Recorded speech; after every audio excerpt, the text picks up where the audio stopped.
Starting locks can be intimidating, or even caring for locks, because one, there's not that much information out there about locks compared to loose natural hair, and it can seem more complicated than it is. But today I am here to show you that your lock journey does not have to be complicated or filled with uncertainty. There are things that you can do to make sure that you have long and healthy locks. I'll start by showing you some products that I've used through my lock journey that have worked well for me. Everyone's hair is different, so take all this information with a grain of salt. This is supposed to give you a basic understanding of different products that you need while starting your lock journey. In this video, I will be breaking up the products into 3 different categories: cleansing, moisturizing, and styling. I will link all the products below so you have easy access to them. Starting with cleansing. The first item that was recommended to me when I first started my lock journey was the Suave clarifying shampoo, and the loctician that I met with stressed the importance of using a clarifying shampoo. This is really cost effective. I would say about $1.99 at max. So if you're somebody who is looking to pay more attention to your budget, then this is a great product for you. Keep in mind that when you first start your lock journey, you're probably not going to be washing your hair as frequently. This is a great product. It worked really well for me. And because it's affordable, now where I am in my lock journey,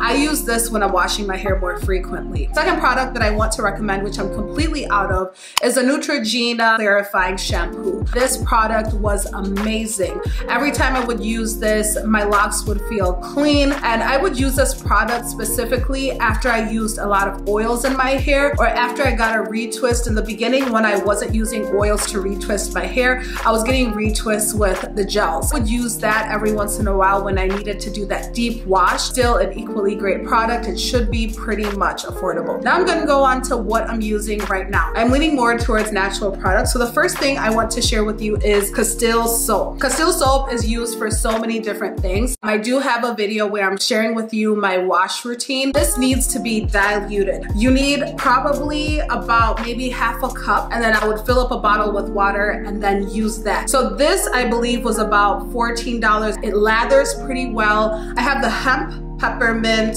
scent, which works really well. You can use this for cleaning around the house, for hand soap, for laundry detergent. If you read the back of it, it has many uses. So if you want something that you can use for a lot of different things around your home, this is great. It's gonna last you a really long time. So this is what I've stuck on. The next thing that I want to share that I discovered that is also more towards the natural side is African black soap.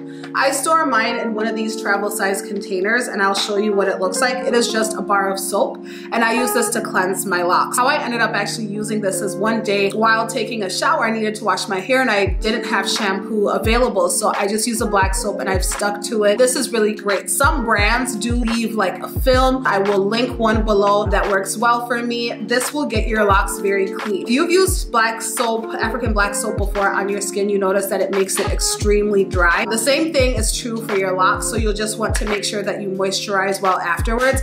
But what I was told before when I first started my lock journey is you want your locks to be more on the drier side, and you want to avoid too much moisture just to make sure that they're locking well. So that's all that I'm using to cleanse my hair, and this is what I would recommend for you. You don't need to use all different shampoos. I wanted to give you some different options depending on your price points, what might be available to you, but all these have worked well for me throughout my lock journey. So next we'll go on to moisturizing. So this is really simple. When I first started, I used a bunch of different oils for different reasons, but I keep my oil in here, and this is a mixture of different oils. With this, I usually will run it through my locks every once in a while. Right now it's about once a week. I use oils to retwist my hair, so this works very well. I would not recommend retwisting your hair with castor oil because it tends to be more thick and sticky. I would use a lighter oil, but I highly recommend researching different oils and seeing what they do for your hair. The oil that will mimic your scalp sebum that it naturally produces is jojoba oil, so I would highly recommend that for your scalp. If you tend to have a drier scalp, then you'll of course want to make sure that you're focusing on scalp health and caring for your scalp. This is all I use. There's a time where all I used was grapeseed oil, olive oil. In the beginning of my lock journey, I mostly just moisturized my scalp because my locks were 2-strand twists and I didn't want them to unravel. But over time, I've started mixing and experimenting with different oils. Another moisture piece, a spray bottle with water. You can add an essential oil to this if you want. Sometimes I'll add tea tree oil, sometimes I'll add other essential oils, but this is just plain water. I spray my hair with this in the morning and at night just to make sure that my hair is moisturized. Water is moisturizing, so that's the moisturizing piece, and that's all there is. So next we'll talk about styling. When I first started styling my locks, I was using the regular size bobby pins,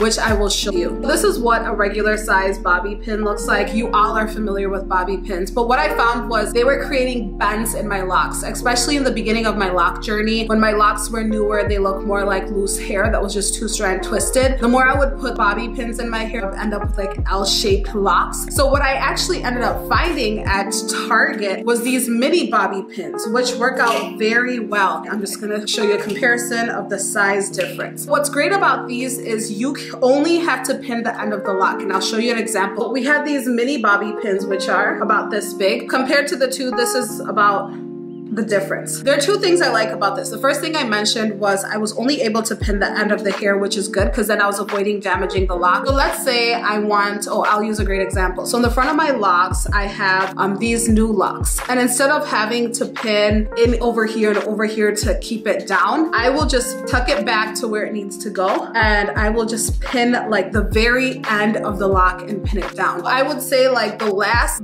very small section of the lock is what you want to pin down, and that avoids damage to the rest of your locks. The second thing I love about them is they're not easy to detect. When you pin your hair with bobby pins, sometimes you'll see them all around your hair. I'm not a fan of that look. If you're a person that isn't a fan of that look, those smaller ones are easier to hide. Now, depending on the length of your hair when you first start your lock journey, you might be styling your hair different ways. I found it easy just to have these large hair binders, which I could use across the front of my head if I wanted to wear my hair pushed to the back, because my hair was quite short when I started. When I need to put my hair in a ponytail, what I do is I just fold it in half. So this reduces the amount of hair binders I have. I only need about 4 of these. These work well if you're going to be styling your hair, whether it's pigtails, a ponytail, half up, half down, or if you're going to be retwisting your hair. Some other things that you might want to use during your lock journey are rubber bands. The only thing I would say about them is try not to use them too much. You don't want to put too much tension on your locks with them, but some things that I use them for was if I wanted to put my hair in a bun and I had some locks that were sticking out, I take the rubber band and just put it on top of the bun just to hold that piece, because sometimes your locks are different lengths and don't fit into the bun. And another use that I had for it was when I had 2 locks that I was trying to combine and they kept unraveling when I was two-strand twisting them, I secured the end with the rubber band and kept it till the hair started to lock together. Then after a few months, I took the rubber band off. The next thing that I want to share is a headband. I sleep with a headband around my edges just to make sure that I'm protecting them. When I sleep with the bonnet, sometimes it puts friction around this area. So this is really great for protecting your edges and for styling. I like the thicker headbands, and I specifically like this one because it blends with your hair. It has holes in it, so it doesn't have that very apparent look that if you got a black solid headband and put it up here, it would look like. I think I can put it on and you'll be able to see what it looks like. So this just kind of sits there. It kind of blends. And you can wear it as far up as you need to wear it. You can wear it as far back. Right now I just threw it on, but this was really great. I love this. This came in a pack of 2. I think it was $3 for both of them. But this is really nice, especially if your locks are different lengths in the front and you need them to lay down. If you want to wear your hair down or in a ponytail, this will secure them without you having to put bobby pins in your hair or try to find other ways to secure your hair. You want a headscarf to wrap your hair at night, or a bonnet. If you are using a bonnet, as your hair continues to grow and get thicker, your hair might get too thick for the bonnet. It might be hard to fit it in, so you might have to shift the size. This is really good for if you're styling your hair. Let's say you want the back to be loose and maybe I might be doing something with the front. Just putting this across my hair as I go to sleep tends to work. So far, thankfully, I haven't had lint in my locks, that just because I try to make sure that my locks are washed on a regular basis and I am covering them at night just so I'm not getting that lint from my clothes or my pillows as I am sleeping at night. Now, the next item that I want to share is a crochet tool. We've seen these all over, but this is what I use to lock my hair with. I interlock my hair, which is why I'm able to use just oil and water. There's another tool that I love as well. I'm gonna share a picture of it, and it's a lock tool. That one's actually easier to use because all you need to do is loop the end of the lock, the edge, and then you just kind of interlock. It's just a little bit more user-friendly. Those are the tools that I use to lock my hair. Those are the products I've been using for my lock journey. I do hope to start experimenting with different things just to see what else is out there, what might work best for my hair.